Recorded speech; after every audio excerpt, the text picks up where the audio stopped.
So it is almost time.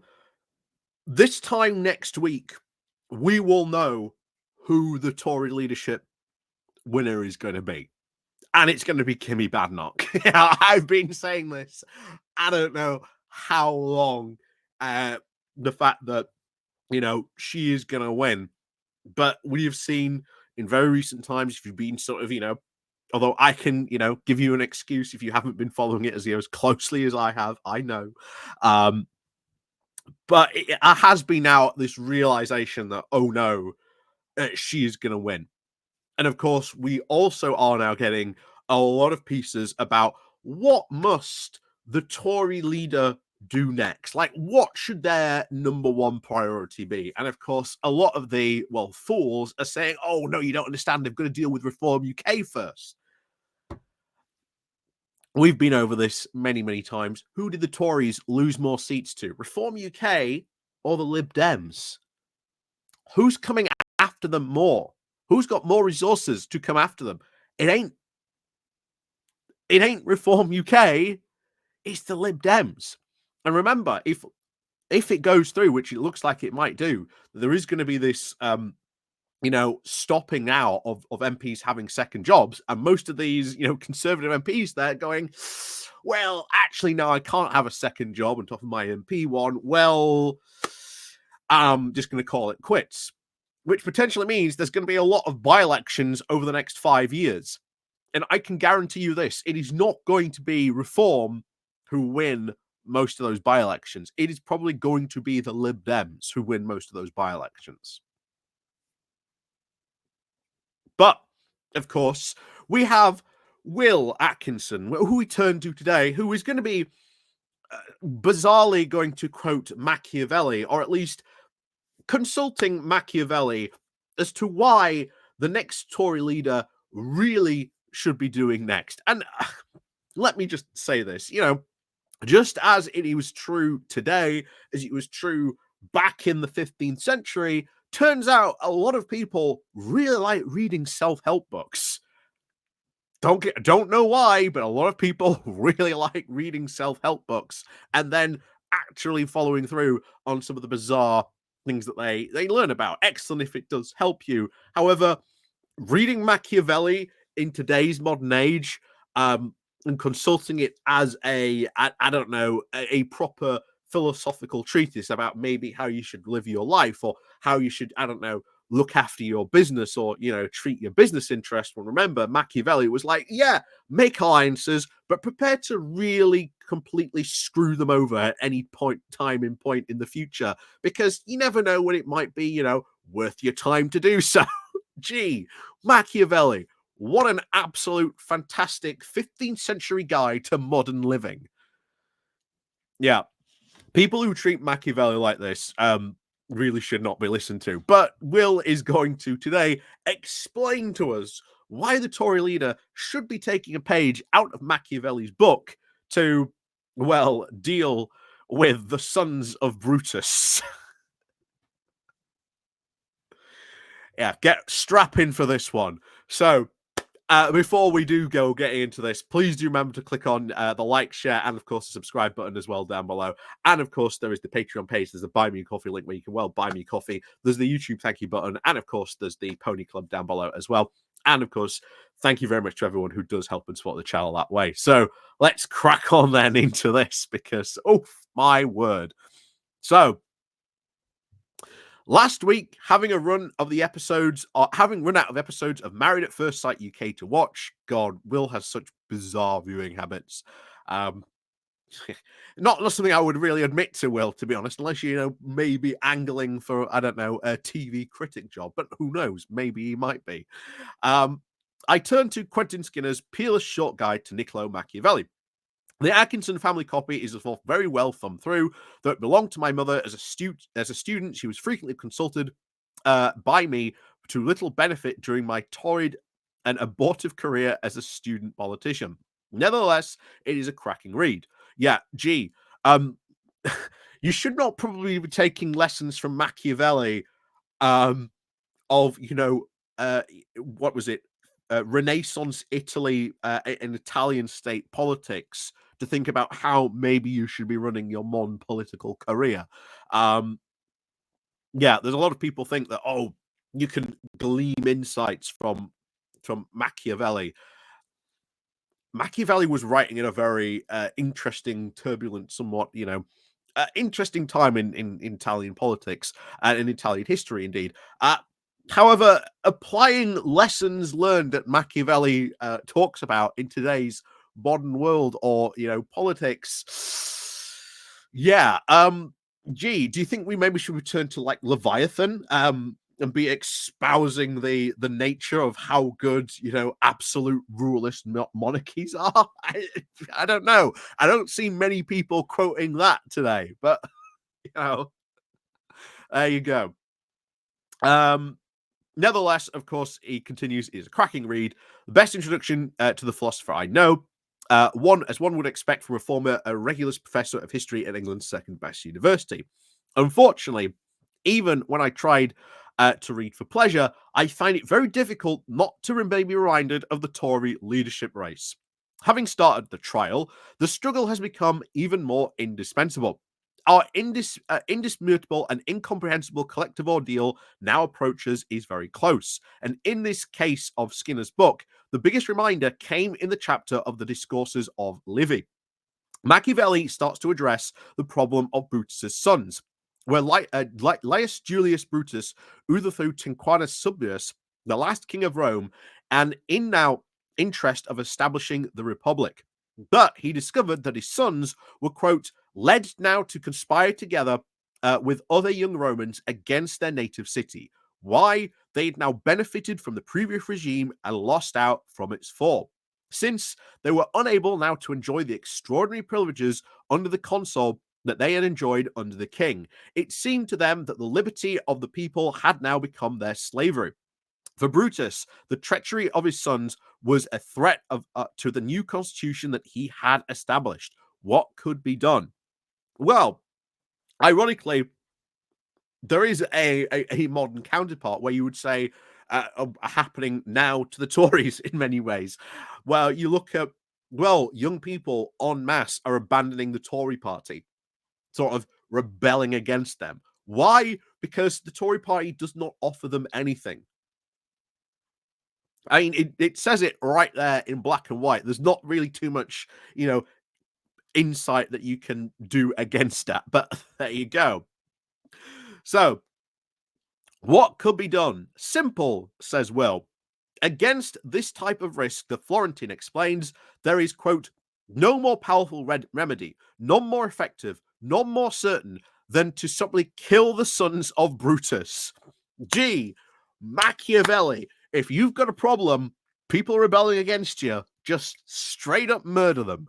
Gee, Machiavelli, what a wonderful self-help guide that many people refer to.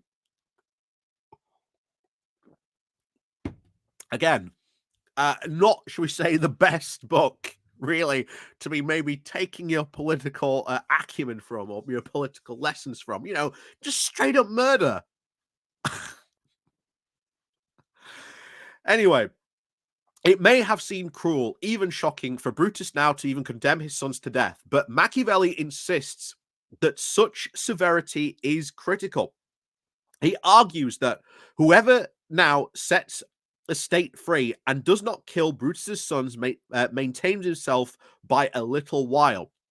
Partisans now of a previous order who cannot reconcile themselves to the new one will always be threatened by the latter's stability.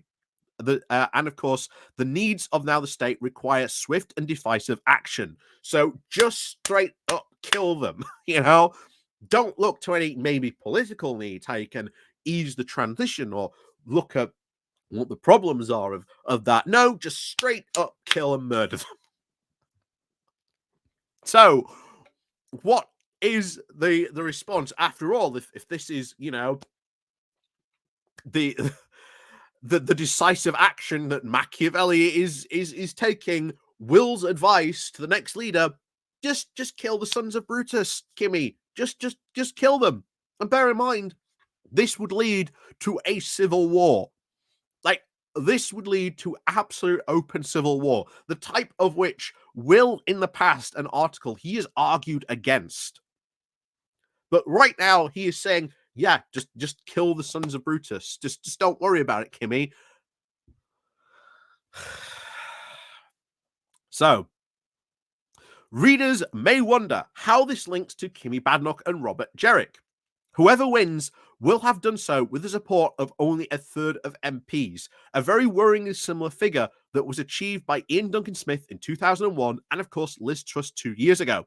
And rumours persist that member turnout is now lower than previous, reflecting perhaps the disengagement. Wembley is a long way away. And yeah, many people are not engaged in this contest. There are a lot of conservatives you've seen when we looked at the comments who've just looked at their choice and just gone, that's a no choice. Because both of these people are on the far right extreme of the party and are going to lead the party in an absolute awful direction. And so many of them are just not engaging with this because they don't want anything to do with it. So Kimmy Badenoch is going to win. And of course, she's only going to have a very small support of her MPs, which is, again, right to think about. What happened to Ian Duncan Smith? What happened to many of the previous, of course, Tory leaders prior to that? Well, they didn't last long. And I've said it before, we'll be doing this dance again very soon. Even Will knows this. Like, Will knows this very much so. And yet, one of the big things that a lot of these people have talked about is party unity. How do you achieve party unity? What are you meant to do? And they all just sang from the same thing that, don't worry, once I'm leader, we'll all magically fall into line and we'll crack on. Now, most of you may be saying, oh, but Bowler Hatman, you've said in the past, a future strong Tory leader would have to do this. And you are right. They would have to do this in some way, shape, or form. But, and I say but, Kimmy Badenoch is not the type of person to do that. She might start throwing her weight around, but here's the thing. All those other factions will start throwing their weight back. You know, these types of people like Will Atkinson forget that one of the most strongest factions in their party is the One Nation centrists. The One Nation centrists, who were the largest voting bloc, who were the largest group of MPs, the largest sort of supporters within the non-parliamentary party. That group has either just not voted because they can't bring themselves to vote for this party, which is why there is a missing, again, 10%, not only at local elections, but even national elections. We've seen that as well. They haven't gone to reform. They haven't gone to the Lib Dems. They've decided we're not voting for this party at all. You then have another section of that same group that's gone to the Lib Dems because they don't want the party to be reformed because they just hate it. They can't imagine it going down that road. But that is the way they are going down. So you have to be very, very careful about this. And even, I don't know if will actually ever bring this up, but Machiavelli does actually talk about, I did write just a bit too much about murder, guys. Yeah, maybe you should be careful about how much, murder you partake in, because then you might be seen as a bit of a tyrant. And of course, there are out there many responses to Machiavelli's Prince written in later times, even later centuries, and they criticize Machiavelli for this. That almost a lot of his immediate responses are just go, yeah, kill him.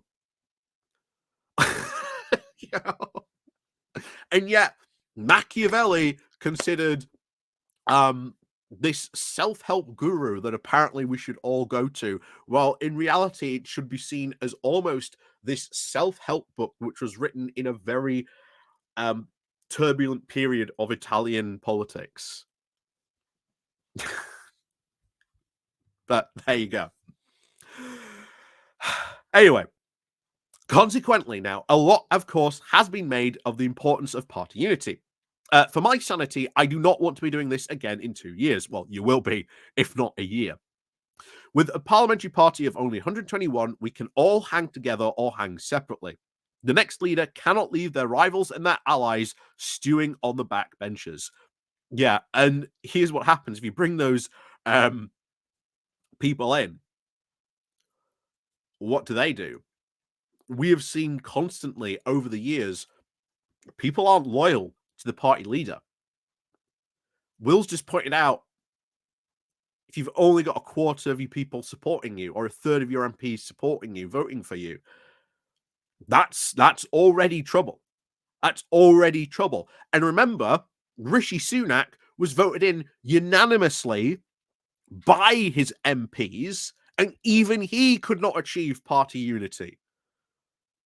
So what does this really say about the state of the Tory party? Anyway, Enoch Wilson has a very good rundown now of critical positions that would need to be filled and a few suggestions of who to fill them. Will Mel Stride's prolonged audition for the Shadow Chancellorship actually prove successful? Jesus Christ. If you're going to give Mel Stride the Chancellorship, good luck. Good luck. Here's another guy who is far, far, far too ambitious for his own good and has not really proved he would be a good chancellor. But, you know, crack on. Which will it be, of course, for then Tom Tugendhat, the former Shadow Home Secretary or even Defence? Can Neil O'Brien actually be cloned? Or can his shadow as many briefs as possible at once? It will all become very clear after Saturday. Yeah, for all the vitality of MPs sort of getting along, valorizing party unity can be taken too far. The next leader of the Conservative Party, if there are now serious, of course, about changing Britain, is going to have a few large, difficult, and totemic fights within their own party. And if it proves necessary, they must be willing to kill the sons of Brutus. Yeah, exactly. If you are like generally serious, you have just run an election campaign pretty much based on past 14 years of Tory failure. Like that was Rishi Sunak's grand campaign. That was the ultimate crowning achievement, and that you should be voting for us because look how well we've done for the past 14 years. They haven't really done that well in the past 14 years, if you really look at their track record. It's not been particularly that good. But that's what they ran on. And ultimately, they are going to have to change tack. And you will inevitably have to have some very, very, very difficult fights and very difficult conversations about policy. Not least, of course, on the economy, because there is a massive albatross around the Tory party neck. And that is, of course, Brexit. You cannot have, and I've said it before, you cannot have a serious discussion about the UK's economy with not talk about Brexit. Because Brexit has had a massive drag on our economy. The OBR keeps on saying it's permanently damaged our economy. You know, you've got to have this. And eventually parties will come around to it. It's inevitable. We've already been seeing actually immediately within the first, couple of weeks of this new parliament, people openly talking about Brexit and not being shouted down by the amount of Tory Brexiteers saying boo, boo. People have been like, oh, yeah, actually, they're right. So what are we going to do about this problem? Now, those conversations are yet to take place, but they will happen within this parliament. It's not going to go anywhere until you actually have serious conversations about it. So, and this is where it brings on to this. So, take the European Court of Human Rights, and can't say this now because it's French. A les infantes terribles, as J'accuse has explained, Jerrick's pledge is of now best understood as a marker or even a wedge. Pledging to leave is designed to prove that after 14 years of broken promises, the Conservatives are finally serious about getting migration done. But there are consequences to leaving the European Court of Human Rights that are never addressed. You know, and I would love those consequences to be brought up to Jarek, but no one's going to do it. Undoubtedly, of course, a decent number of MPs are very uncomfortable with such a pledge. They would, of course, struggle to serve in Jarek's shadow cabinet or even toe the party line if calling for Britain to quit the European Court of Human Rights was required. But Jarek would argue that this is a battle that we must be willing to have. Like Boris Johnson's struggles against the Remain ascendancy, it was a chance to show that we are serious. Yeah, the Remain ascendancy. Boris Johnson talks about that in his book about how, oh, you don't understand. I'm surrounded by Remainers. You don't understand how hard it was. Meanwhile, as we have said multiple times, if you really look at who was making up the cabinet positions, who was in charge, time and time again, it was the Brexiteers. They were the ones in charge during all this time. Boris Johnson, his cabinet was full of Brexiteers. Where was this Remain ascendancy? He was in full charge. He got his perfect Brexit done with a massive majority. And now, of course, he is trying to rewrite history by saying, well, you don't understand. The Remainers were in charge, and the reason why Brexit wasn't done properly was because of all these, secret Remainers. Yeah, that doesn't wash. That argument does not wash at all. So, there of course may come a time when MPs do break from the party line. Like Gaius Julius Jarek could now have the same choice as Johnson had when 21 Conservative MPs then rebelled over Brexit. The accruance in their defiance and then loss of face to even strip them of the whip, Johnson then chose the latter. Determined, Jarek would do the same. Reluctantly, the sons of Brutus would have been put to the sword. So again, just, boot these people out. Boot out 21 of the most competent people you had in the party. 21 people that, if you lost, would be working against you as a force of, influence against you from the outside. Because you aren't, quote, putting them to the sword. You are not killing them. They are still going to be active outside of Parliament, and they were still now against the Conservative Party, pushing them over their Brexit, over their Brexit foolishness. They are still there. They have not been put to the sword. Because I should remind you, Machiavelli isn't like, kick them out of the party, wink, wink, nudge, nudge. No, Machiavelli was like, yeah, just straight up murder them.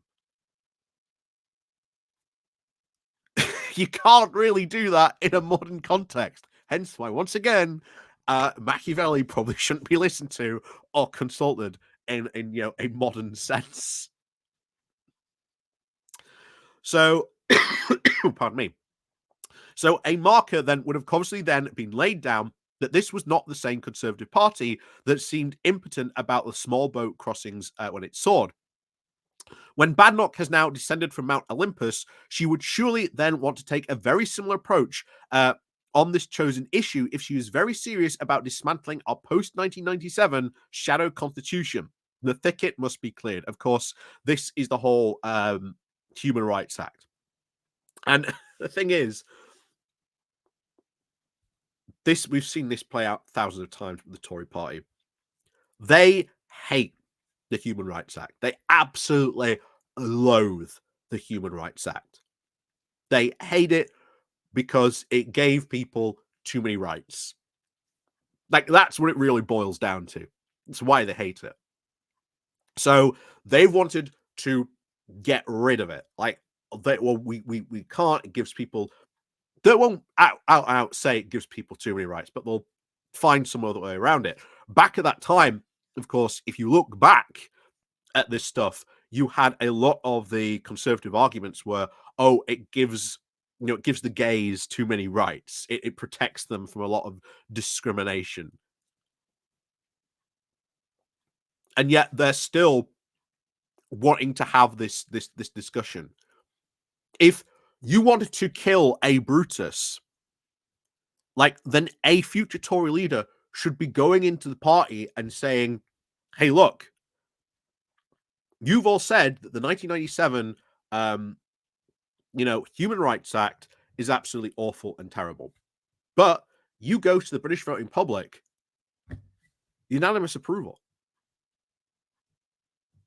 And yet you want us to say to the British voting public that unanimously are in favor of this to get rid of all those rights that it guarantees them. Are you mad? Are you insane? Do you ever want to be in power again? And you should be turning around and saying, we should be acknowledging that the Human Rights Act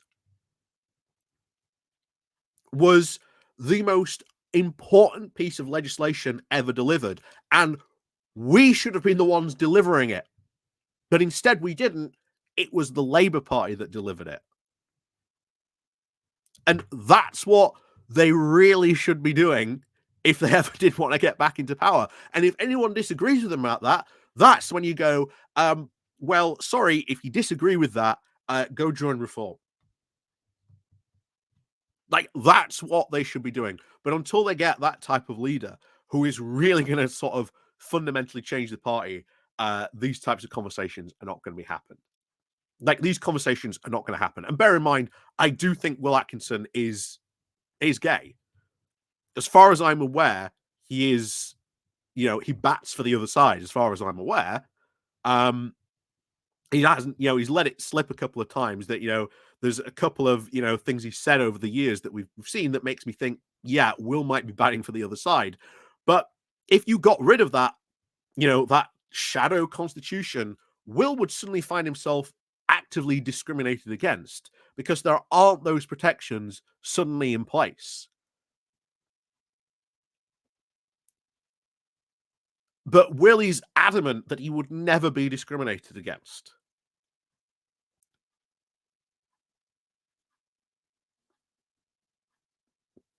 I guarantee you he would be.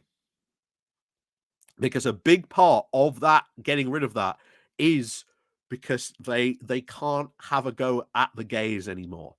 Because that's what a lot of that stuff really sort of cemented in around that time.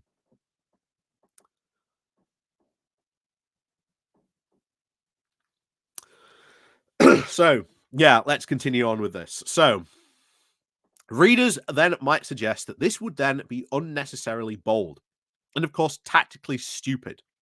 The gap between us and the Liberal Democrats in parliamentary terms is now worryingly close. Well, at least Will is admitting from that. Congratulations to Will to recognizing who the real enemy is in there. A big sweep now of enough defections amongst MPs, either skeptical of the EHU skepticism, could then drive us out of the status of His Majesty's loyal opposition. Is this a risk worth running over a smidgen for plausibility? No, it's not. European Court of Human Rights skepticism or going to this is ridiculous. It is stupid because you realize the consequences of this, the Good Friday Agreement, the fact that it's baked in to our Brexit withdrawal agreement. And not only that, the consequences that we might have to have from the very pro-Irish lobby in America. What would they do about this? There's a whole can of worms leaving this one open that these people just don't want to seem to accept. And it is exactly the same as Brexit. Remember, guys, if we do Brexit, no problems at all whatsoever. Yeah. How did that turn out? How did that turn out? So, I would suggest, as Will continues, that this is a very arduous but necessary proving ground. Any government serious about reforming Britain's dysfunctional state will find themselves upsetting a great number now of vested interests. And a lot of people will be a lot of people will be made unemployed. A lot as per Badnock will need to go to prison. Sensible policies for a happier Britain. Reach down into the gutter for that crown.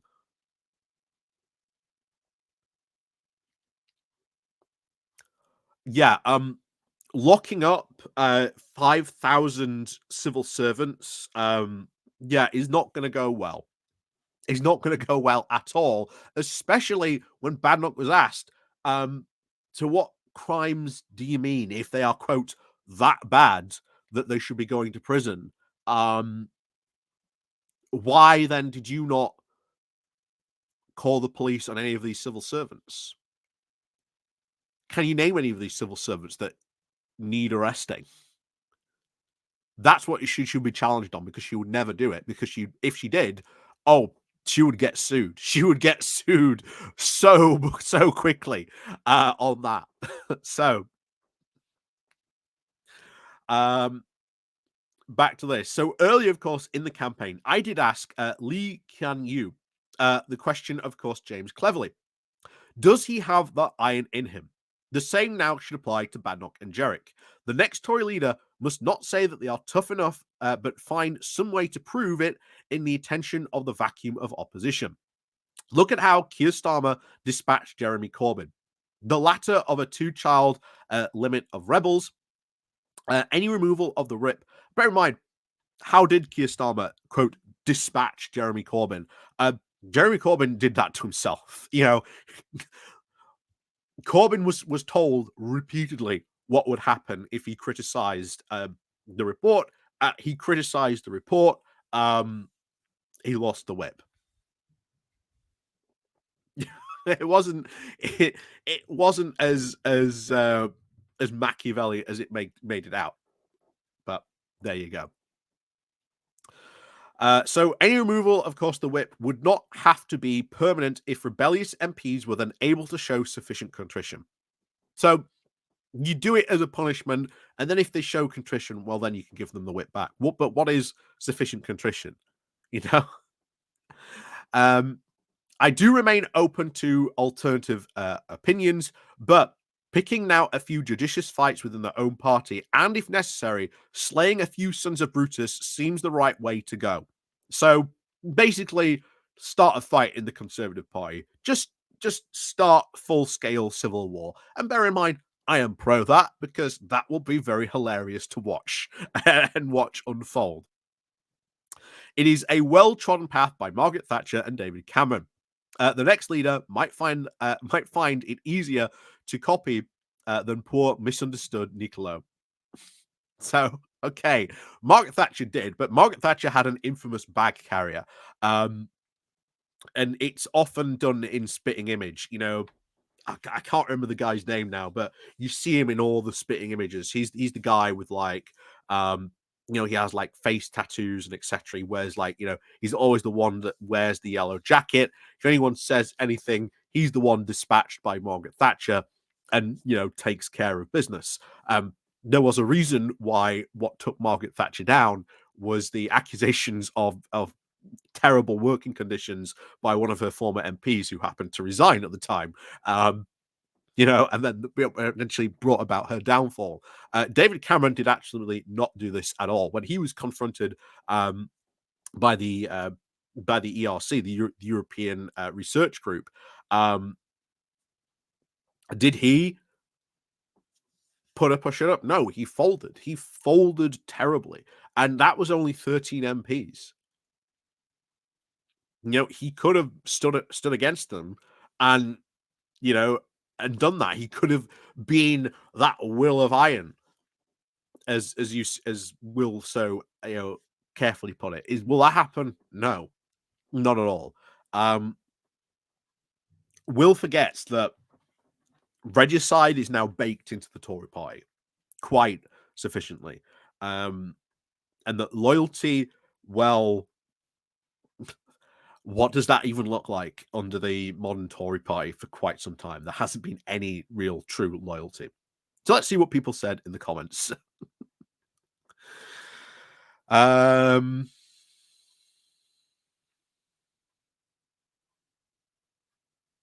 So this is it. So it seems that, of course, Kemi is winning. Surely we should all stop pontificating and let her get on with the job, and see, of course, what happens. What's more important? One, defining conservatism to make us electable, as I think she will, or two, go on calling the liberal wing of the party that these people are not bad, but will have to now toe Kemi's line if she gains momentum.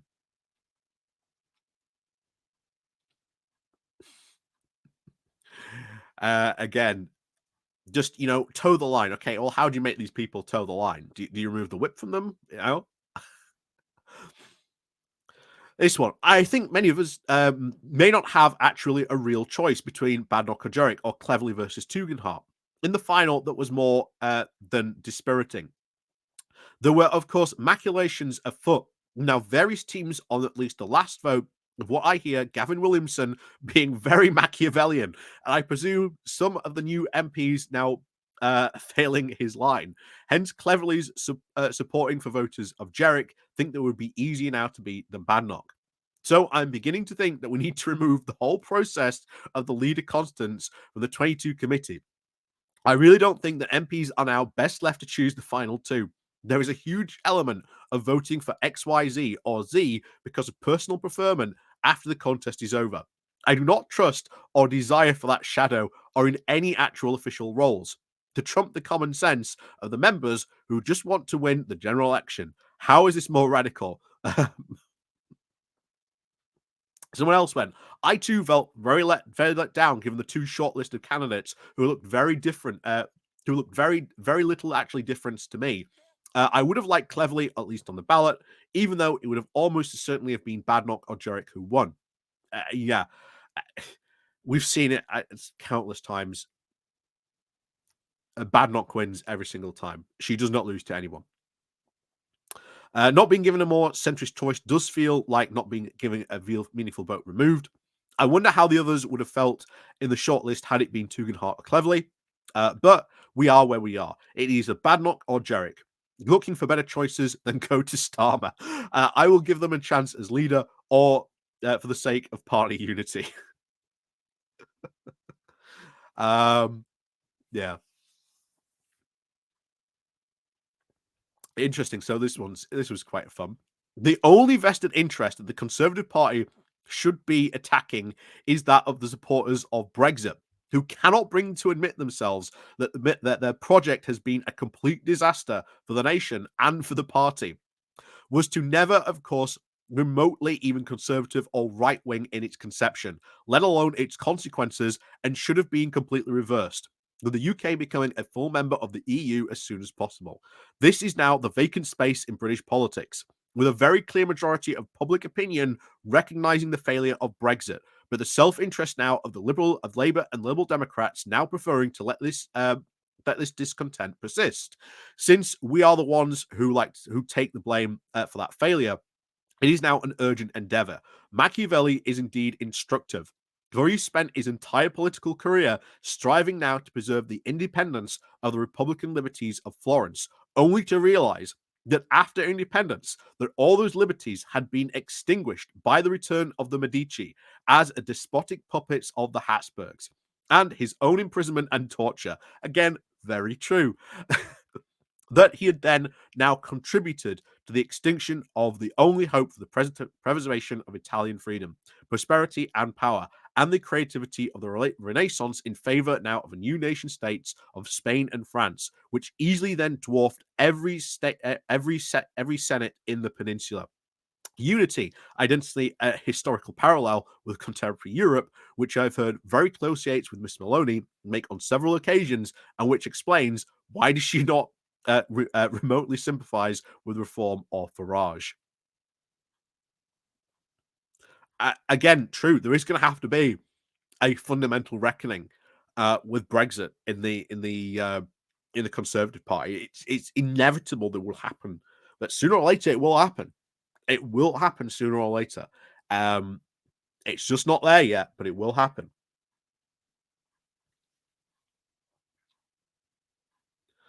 Someone else said, so Badnock will win, and she is no Thatcher, who had well-defined policies. I very well remember and appreciated. She will divide the party without her ambiguous stance on everything. Her as her uh, as another person comments, oh yeah, ooh, I won't say that. That's a bit racist. That one. um,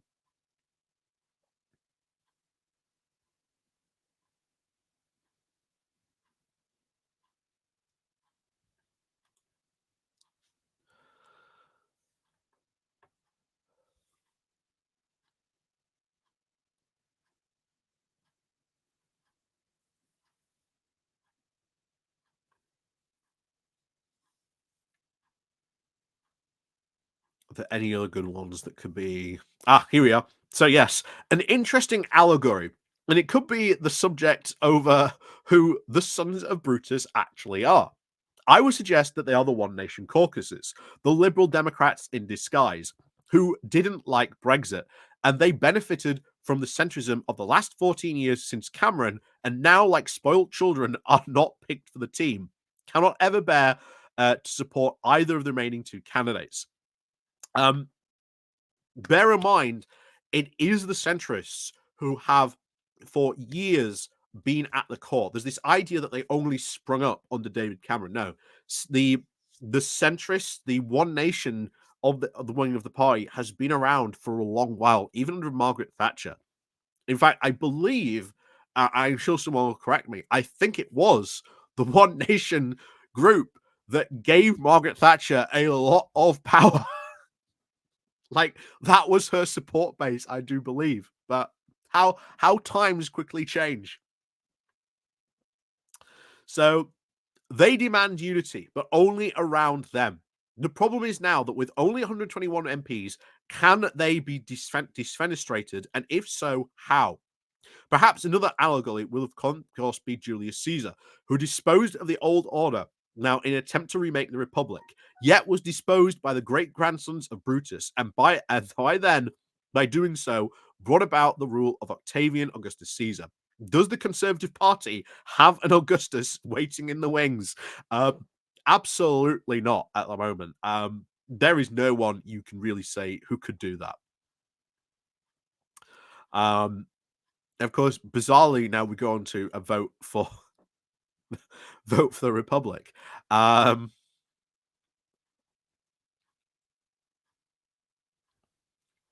Somewhere else here, the Conservative Party is now discovering what Labour has lived with for years: that having a party threatening from its own one wing causes all sorts of problems. The party has managed to avoid problems before now by meaning to appease the ERG wing, but with the formation of Reform, this has caused a real identity crisis, with people either calling for the amalgamation of either Reform or pointing out that merging with Reform will drive voters to the Lib Dems. So whoever wins has a piece of work to do. Will they do what Cameron should have done and took on the ERG wing?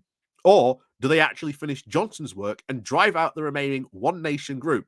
Either way, the only winners are going to be Reform or the Lib Dems. And that is true. That is very, very true on that. It is, as we've said countless times, it is the party having all these problems constantly, all these problems, and not addressing any of these core fundamental issues, like the European Court issue. If you do that, if you leave that, there will be big consequences. It is not consequentialess. You know, there are a lot of things you are gonna suddenly find yourself having problems. You know, how do you then deal with those problems? It's the whole Brexit thing again. Oh, don't worry about Brexit because there's no problems at all. We hold all the cards. Yeah, they're trying to trick people exactly the same way again.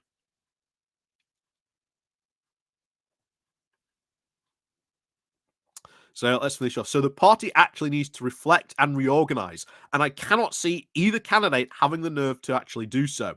The only issues rarely mentioned, of course, is the membership.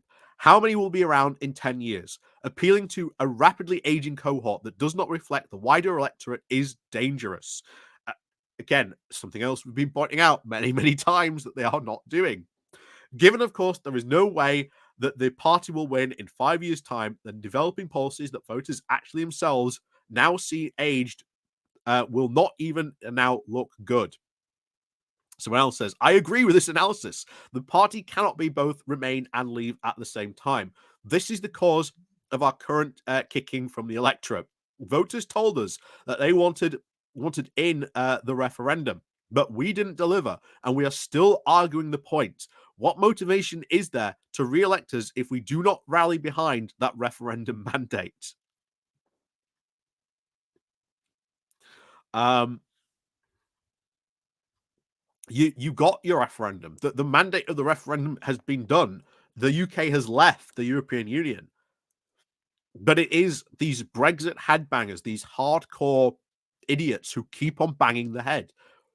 You know, as David Cameron once famously said, shut up talking about Brexit or shut up talking about the European Union because you don't really know what you're talking about. And he should have taken them on years ago, but he didn't. And well, they are where they are.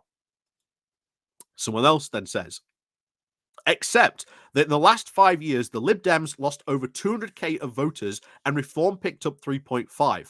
It was the other 3.5 that stayed at home, the Tory voters that let the Lib Dems win in the home counties. And that was the failure to do what they said they would do. And most of that was on immigration. Again, panicking so much about immigration. You know, immigration is the red herring of politics. And you solve it so easily. You fund the system properly. You create safe routes. Job done. That's immigration sorted. Like that's literally all you have to do.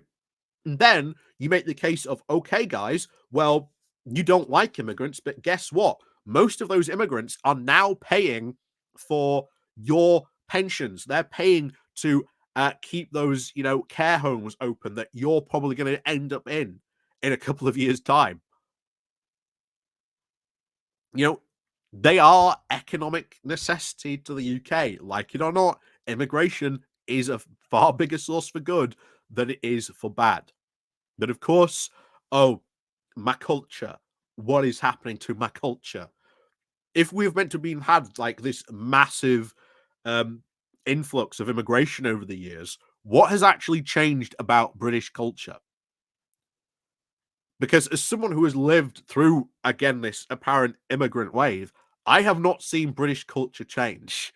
You know, as far as I am concerned, British culture has not really changed, but apparently it has. But what exactly has it changed? I have not seen it. But I'm sure those someone will say, "Oh, but this has changed." No, it hasn't. British culture has not fundamentally changed or shifted. But then again, culture does shift all the time, constantly. You cannot stop it. Um, so someone else said, so in response to it, so Conservative Party is discovering what Labour has lived for years. Meanwhile, the Labour are now discovering what Conservatives have lived for years. The party in government has had to make all the hard choices to make. It is under huge scrutiny. With half the media against them, people are blaming them for everything that they are unhappy about. It makes you wonder what any sensible person chooses now to go into politics. On second thoughts, it explains why so few actually do. Um, So again, just to follow this one. So most of the media scrutiny is so far gossip. The only big decision that has led to a lot of noise uh is the winter fuel allowance. But the images now of cuddly grants has always had the power to now generate headlines, even if the policy is the correct one. Look at the way of the rest that has happened since July, and things are getting done. They aren't just making headlines. And that's true. That has the Labour has done a lot in its first like 100 days, so much more than even Rishi Sunak did in his time. And that's what I would be doing if I was Keir Starmer or even the Labour Party at the moment. I mean, going, yeah, we've done all this, and this is what Rishi Sunak did in his entire year of government when he got elected. He did nothing. Your claim about the part half the media being against the party doesn't bear scrutiny either. If you look at what the party's gotten away with for the last 5 years, is a wonder if even Labour or Starmer had done the same, that where would the reaction been? From Johnson's many indiscretions through the COVID fraud schemes to mismanagement in 3 PMs in 4 years, and wonder if the level of incompetence and chaos on the Labour would have been reported very differently. Um, no, it wouldn't have been reported any differently. It would have been amplified by 1,000 times. Um, Apart from, of course, the Mirror and possibly the Guardian, it's difficult to see any of the media as unfriendly to the party. Really, the media isn't unfriendly to the Labour Party. I don't know what he's reading, but yeah. So this was an interesting one. The next Tory leader, how many next Tory leaders will there be before 2029? In fact, we have come from full circle from 1997 to 2024. In 1997, the party elected the MP for Richmond, one William Hague, as he was young, witty, and bounced around a lot. He had a few management skills and generally went down very badly with the public. But hey ho, some of his jokes did keep the Tory faithful going. His big test came in the 2021 general election when he was trounced by Blair and managed only to increase the Tory contingent in the Commons by one MP. So much for putting a comedian in charge of the Tory party. Now, curiously enough, we have another MP for Richmond, one Rishi Sunak, who has also decided to be like Hague before him, to pass the baton on from leadership. Sunak and Hague come out of the same mold, highly intelligent, witty, and cannot manage a general election campaigns. And he's all too much for the sensitive intellectual souls, and he's all too grubby, my dears. The modern Tory party is too clever for its own good. You need the mentality of a good bookie at the races to now sense the public mood, and they cannot do so. So let's see if Rachel Reeves has a political soul on Wednesday in her budget. Who knows? Maybe even Machiavelli would actually admire her pluck in standing up to the recidivists who constitute the Tory party in the 21st century. Again, probably likely quite there.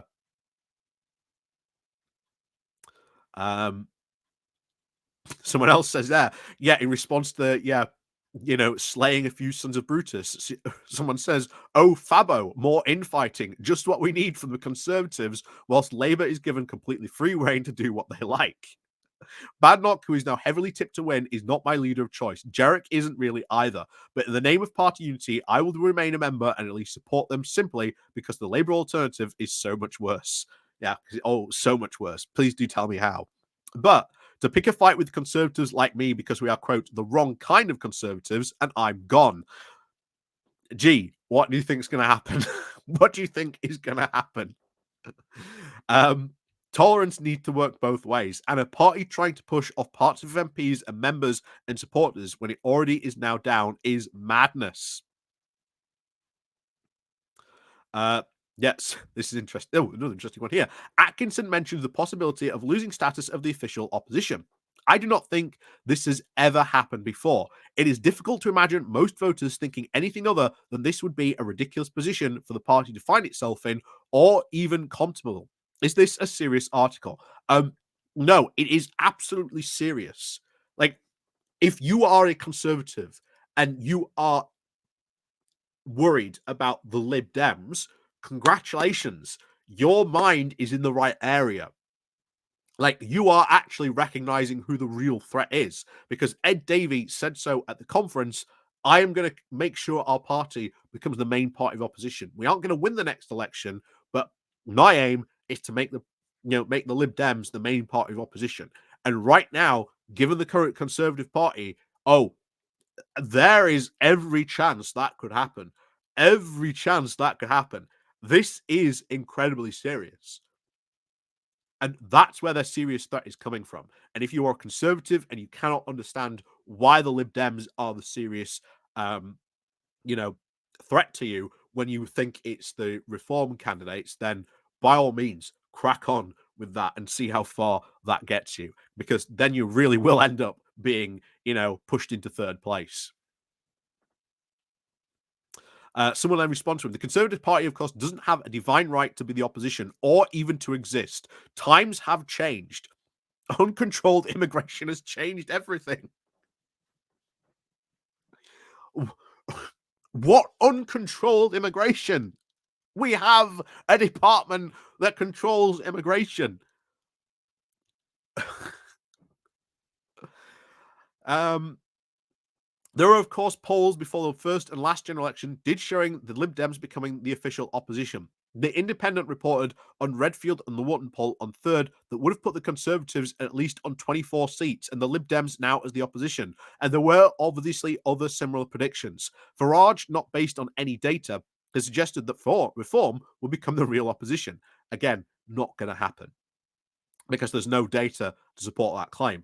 Meanwhile, the Lib Dems becoming the main party of opposition, plenty of data to actually support that. I love this. Here's another one. The Tory MPs have a decision to make. What are they going to do with reform and Farage? Again, very true. Something that a party leader will have to address. Now, remember, they're not your main threat, but you will have to address them in some way, shape, or form. How you do that, we'll see what happens. Badnoch's prattle of taking on both Farage and Starmer is utter nonsense. It is Farage who should be worried about, without her wishy-washy stance on immigration, now the big elephant in the room.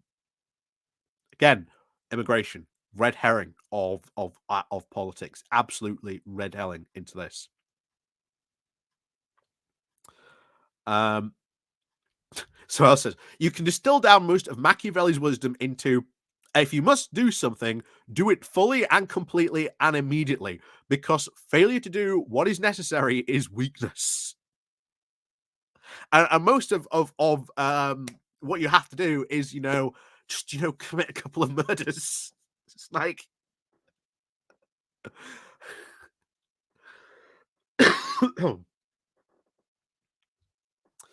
um yeah.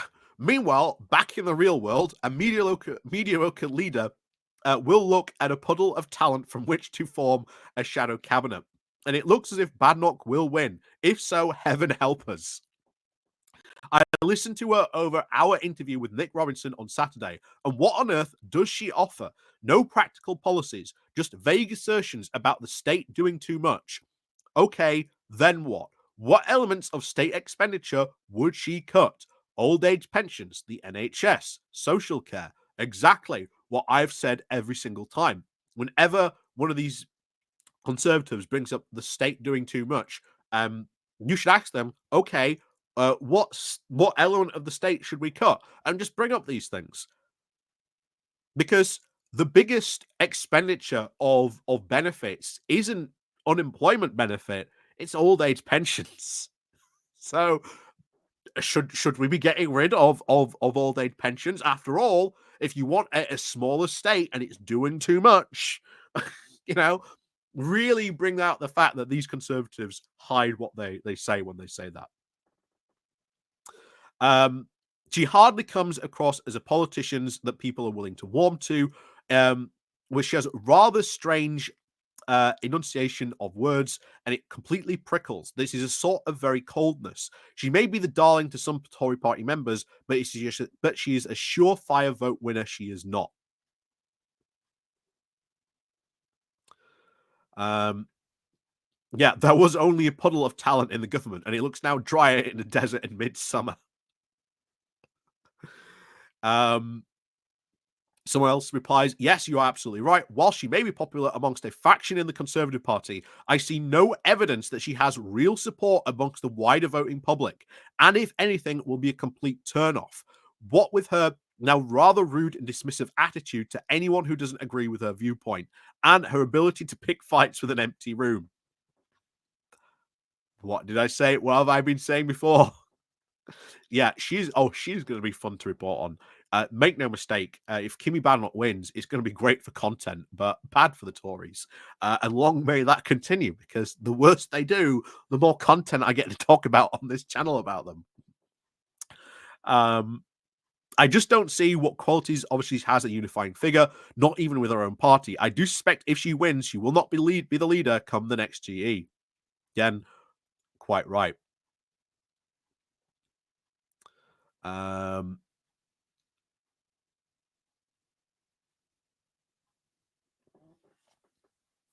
And then just what does this show? More appeal than Starmer has to the public. Well, depends what, Timmy Badnock is saying. And of course, bear in mind, we are still very much early days in the Labour, government. Very, very early days indeed. So what is ultimately it going to be? I think Starmer's opinion polls are low. I think they're only going to get higher. I think they are only set to get higher. Someone else said, I do not disagree that Starmer isn't popular. However, that does not mean any lost votes for Labour will now translate into an increased Tory vote share. This last general election, the two main parties got their smallest vote share in decades, barely 58% between the two, with smaller parties now seeing a dramatic increase. With the Tories behind reform in nearly over 100 constituencies, according to the polling, and even dissatisfaction with the so-called uni parties ever increasing, there comes a tipping point, even with first past the post, which again, very, very true. The two-party system is broken. I just not see the status quo returning now that people have now broken the habit of only ever really voting Labour or Conservative, putting your X where is no longer seen now to be a wasted vote. We are mirroring European politics for the exact same reason. The issues is pretty much in every country is now the same. I do agree that first past post are at least more stable, but as you say, look at the next election. 3 of the now possible 4 parties in the 20+% of the arena are very small swings to make massive differences in seats, and you could get some really wild results. Again, very, very true. So yeah, that's Machiavelli. You can see most people. Oh, wow, we've been going on for a while. This one. Most people really disagreeing with Will. Once again, why you should not be following Machiavelli. Machiavelli is a terrible person to follow. Why would you? Why would you be following a guy taking advice who's again just murder someone? It's fine. It's fine. Just go and murder someone, and that's Machiavelli. That was Machiavelli's solution to almost everything, by the way. Very, very few solutions did Machiavelli ever really have. Was or anything other than just deal with the problem, and just deal with that problem was so yeah. Will, even though he apparently advocates peace and unity in the Tory party, well, we should just start a civil war. And ultimately, that's what would happen. And you would see a massive exodus, probably some mass defections, maybe to the Lib Dems. Possibly even maybe some to reform. Some right-wing MPs may go to reform just for the hell of it. Why not? Right? But of course, as always, let me know what you think down below. And of course, as always, we'll see you all next time.